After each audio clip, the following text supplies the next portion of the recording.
Hi, I'm Doug, and I'm the Reluctant Youth Worker. And this whole series that this podcast is about people who are either in youth work, whether it's on a school level, a public level, in some other way, city, county, state, or whether it's in a church or some kind of private group. Could be some of them are paid, some are volunteers, but I was the reluctant youth guy. I was the guy who did not really want to do this, didn't see it coming, and I'm here to help guys like me as well as help people who have been in for a while and looking for that new edge and whether or not they need to go on or whether or not they're too young, too old, and find out what those parameters are.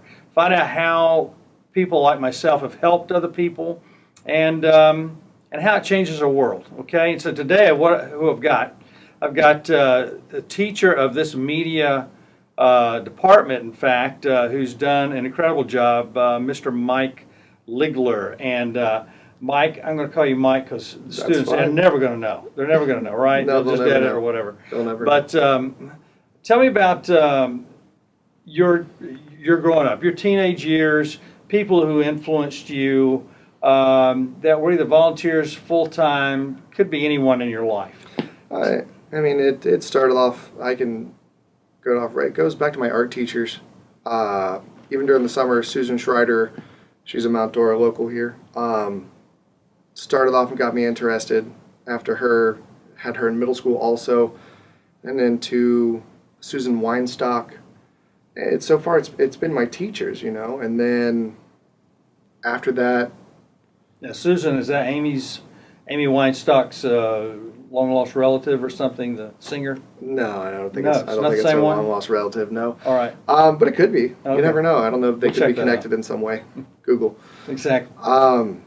And so it started off in the arts, and I never thought that I'd end up, a media teacher. And high school, played football. My coaches, my coaches were there. Go back to younger, my swim coaches. It's been coaches and teachers and volunteers that have really just kind of shaped what I got interested in. And in the college level is where I got into television. Started off volunteering at the TV station. There's a constant theme here. There is. Yeah. And eventually that became paid work at a college level. Having a job in college, other than working at Walmart, I did that also. And people I met there, it's just an overall giant influence. And then, I was you're the reluctant person there. I was the reluctant teacher. I wasn't sure if, I wanted to do it. And it was something that really just grew on me, watching the kids grow and watching the kids become successful is really what's made it. It's made it really nice. So that theme carries throughout. You've had full-time people, volunteer people, and you transition into both of those worlds too. Oh, yeah. And so tell me about some of the people that you've seen that your work has had influence on. Give me one or two examples of when you first entered in and when that kind of aha moment, hey, this might be something I can do. This may be somewhere I can really make an influence in the world. Give me an example or two of some encounters you had. Well, I mean, as you step in, I stepped in as a long-term sub at Leesburg High School, a tough location, and to really get the kids at Leesburg High School, you have to get buy-in. You have to get them to like you, and then they'll do stuff for you. Two of my earliest successes, Rob Nelson, Alexandra Valise, those names won't ever leave my mind.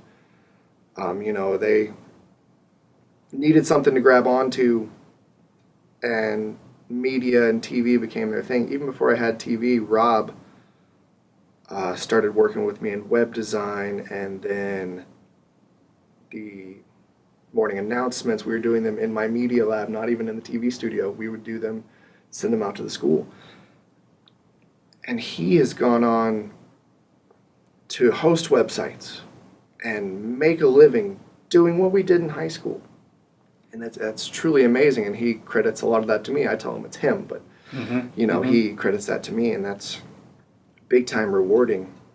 Alex Felice, she was blowing up the world in high school with her editing and going through the county, a lot like some of my current students, but she she graduated and she credits graduating.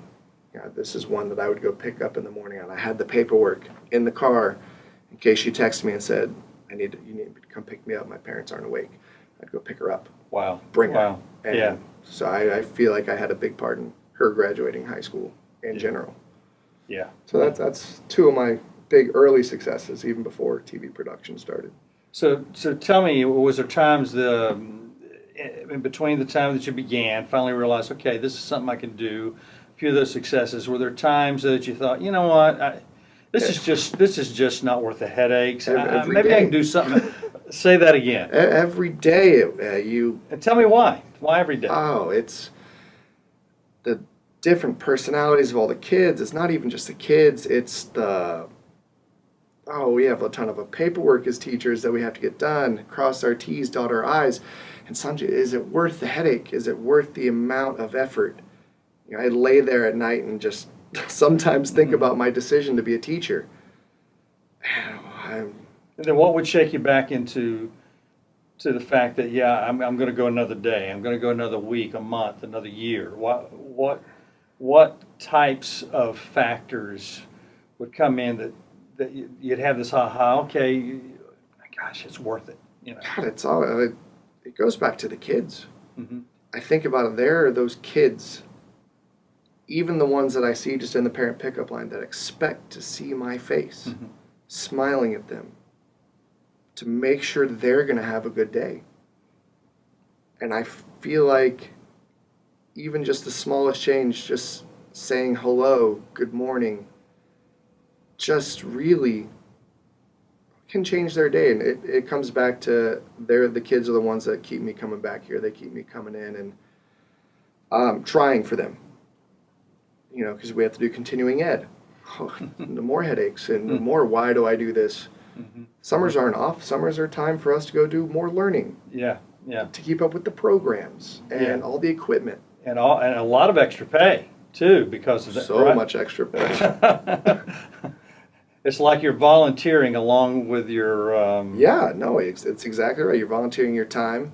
Even though you're being paid, you're not being paid for the time that's required. Right.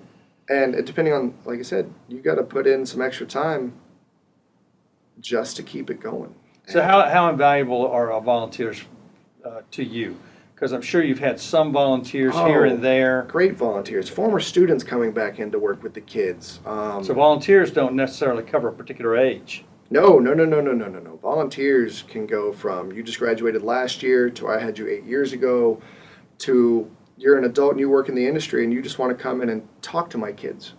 Yeah. So they get an idea of what it really takes to be in the industry. And that's all ages of volunteers is what's necessary. And, it really, as a teacher, especially, with 40 kids in a classroom and one of you, man, a volunteer just spending the day with me could make the difference. That's a big thing. Yeah, absolutely.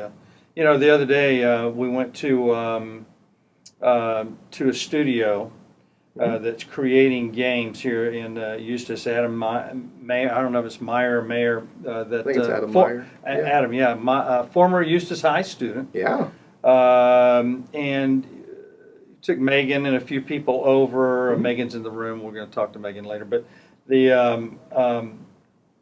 tell me what kind of effect that had and what kind of impact that had on you as well as the other students being in that atmosphere in a small town, and kind of give people an idea of what that business is. Well, and the impact it has. To see that type of studio developing a video game in small town Eustis, right when you opened the door, you knew you were in someplace special. Your eyes had to adjust. It was dark. And then once they did, you realized there were 10 people in there working hard making this video game. And to have my kids see that you don't have to be in Hollywood or down in Orlando to do something like this, to do something this big, that people will come to you if you have the idea. Man, it was invaluable. And then for them just to speak with these gentlemen for the hour we were there, I feel like hopefully it gave them some hope. coming out of a small town like this. Yeah, and all those guys, they came out of something as well. I mean, Adam came from a small town, came from here, Eustis High. Mhm. No one thinks of this place unless something big happens somewhere along the way. Like- Jamal, I believe that was his name, was one of the guys that used to work for DreamWorks. He got mad when I said Pixar. So DreamWorks, Jamal, and where he came out of, and they came from different parts of the country and part of the world. One of them came from New Zealand. Yeah. So, but they converged here, and a lot of that stuff came out of high school, Yeah. No, that's middle school. people, high school teachers, volunteers when these kids are young, you can change students' lives. You can change their perception, make them want to come back here. I never wanted to come back to Lake County. I'm not going to lie to you. Sure. Graduated high school, I was like, I'm out of here. Absolutely. Went to North Absolutely. Carolina. Never wanted to turn around and come back. Oh, look where I am now. Yeah. It's because the people who changed me were here. And it's about going back to something and people that know you and know what you can do for them. A lot of those people were with the school board. Yeah. That shaped me. And I kind of came back in, and now I'm giving back to them. Absolutely. Absolutely. Well, tell me this. Tell me the type of people you think should not volunteer or go into youth work, and then tell me the type of people that are reluctant but probably should. It's going to take time.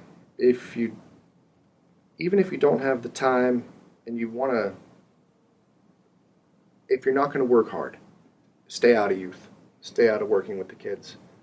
They expect you to do for them because somebody does.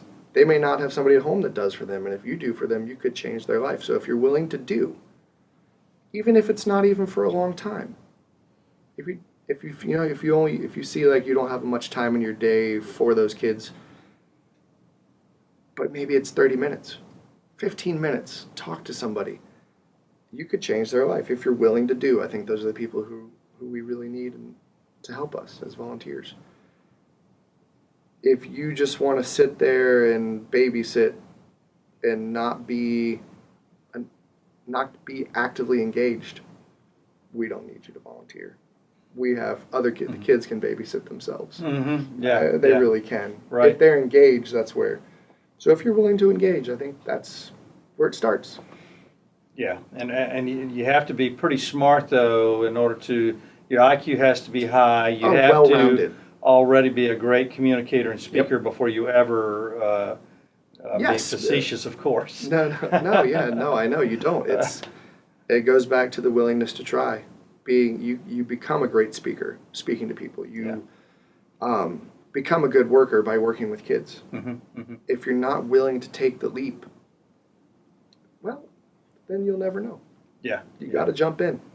That's it. That's it. That's how it was with teaching for me, with anything. Hey, tell me some of the funniest moments that you've had. Funny Whether it was in your moments. teenage years or in I your don't teaching have years. funny moments. Well, Some you just it's- kind of, you didn't see it coming, but it just made your day. You laughed your head off. I don't know. just anything. Every other day here, right? Yeah, every other day. There was a student. She was in our self-contained class down in Building 6, and every morning she would stand next to me in the parent pickup line. She spoke sign language. I do not. She could read lips pretty well. Wow. Some of the stuff, she would just point at people and just mouth some words and just make me laugh. Yeah. And and I learned to say good morning in sign language, and just because she would stand next to me out there, and putting a smile on her face would just that was a good day.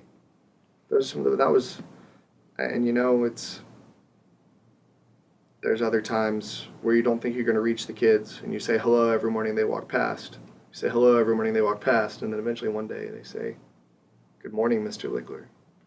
Yeah, it's a big deal. People who don't work with students don't get that. Adults are that way too. Oh, One yeah. thing I found is that adults and students are really kind of the same people. The adults who are out of school on their own, they have some more authority to do in life. But when students transition, a lot of who they are there, some things change, but a lot of that, we struggle with some of the same things. We struggle with saying hello. We take time to analyze, find out if somebody is for us or against us. Right. And as kids, you want them to be for you. Yeah. Every kid wants that person that's going to be ready for them. And those students want you to be for them. Sometimes that's their hesitation. And some of them, we were talking about funny things. And, once you have buy-in, they're going to double check you. And one of my students' favorite things to do is point out when Lig's wrong. That's their best thing. And we get a great laugh out of that. And I always tell them, I'm like, it's okay to be wrong. I'm never always right. Ask my wife. I'm always wrong there. But it's, those kids that just find it when you were wrong, and they love it when their teachers are wrong. But it's okay. I love it when they fix my mistakes. I'm not perfect. I never said I was. I never stepped in and said, all right, guys, here's the Bible. This is how it is. This is exactly the testament here. And no. That's some of the funniest things is they love to point out when I'm wrong, and that's okay. I'm not wrong often, though. People need to know that you're vulnerable, and the thing that I've learned in studying leadership and studying business and things, which is something I didn't study for years. The leadership I did, the business part I didn't, and that is this: it is important that you fail. Oh yes. Because failing is the only way to progression. And most of us not most of us, I can't say that, it's very general. Some of us were brought up to believe that you cannot fail. And those who believe they cannot fail cannot progress, not to the extent that they need to. So failure is a big deal, and for you to show your students that, hey, it's okay if I fail, point out some of those failures. One thing they tell us in business, some of the biggest business people in the world, they say, you must fail. I want my kids to fail, but you must fail quickly. Because failing quickly means that you get up quickly and you try again, because failure is the way to get to success. You cannot succeed. And so I think it's huge that you're letting those guys know, okay, what's my failures today? Yeah, no, we got to point out the failures. Yeah. And we're talking about this, and I can specifically think of a football coach my freshman year of high school. His name was Coach Harris. We were doing a drill on the 5-man sled. Talk about failure. Every time you'd hit one and roll, hit one and roll, hit one and roll, and then you had to make a tackle. Right off the bat, I made the tackle. Not good enough, Ligler, do it again. Instant. I did that drill probably 30 times as my teammates watched. Practice was over. I was still doing the drill. Was not good enough for that coach because he pushed and pushed and pushed. And, I was dead tired. And finally at the end, other people cheering you on, your teammates, your coach, this one coach that said he saw something and he pushed until it came out. Automatic right off the bat, not good enough, Ligler. Wasn't used to that. I hadn't played football before. Swam for years. I was Junior Olympics on top, number one, and then I get there, and these kids have played football before, and I hadn't. And he pushed because he saw it. He saw the drive, and he knew that if I stopped, that he had broken me. But I didn't. I kept going. And that one coach who saw the one thing made me strive and made me, I was all-state honorable mention in high school football. That helped you in your volunteer days, didn't it? That helped you in your teaching days now. Yeah. The ability to keep failing and keep getting up and to progress because you failed and got up, not because you tried to be perfect. Because, every time I'd not do it, he goes, your team needs you. These other people need you. And, that's just like my kids here. They need you. You're going to wake up the next day. You're going to do it again. I don't care how hard the last day hurt you. You're going to get up. You're going to do it again. Yeah. Because there's somebody there that needs you. Well, we'll close with this too, but Jerry Rice, you remember the receiver for 49ers? Oh, yeah. Who doesn't? Jerry, right, exactly. And Jerry was the the number one receiver in the NFL. I don't know if to this day, but he was relentless in his practices. There was a 2.5 mile hill in San Francisco that he would run every day.